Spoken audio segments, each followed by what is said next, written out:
নমস্কার, আমি অরিজিৎ ফিরে চলে এসেছি আবার একটা নতুন ভিডিও নিয়ে। আজকে আমি আপনাদের সঙ্গে শেয়ার করব আমার ছাদ বাগানে যে পার্পল কালারের গাছ আছে সেই সকল গাছগুলো। তো আমার ক্যামেরাম্যান অনেক অলস, সেই জন্য তাকে আমি খাটাতে চাই না, বসেই থাকুক।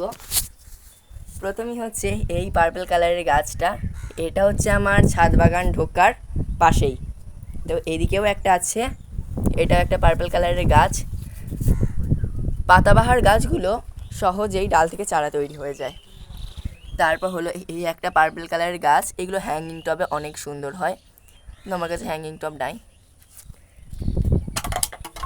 তারপর হলো এইটা একটা পার্পল কালারের গাছ, ফুলে চলে এসছে। আর এটা হচ্ছে একটা পার্পল কালারের গাছ, তলার দিকটা পার্পল, ওপরের দিকটা সবুজ। আর একটা এইটা পার্পল হার্ট, এটা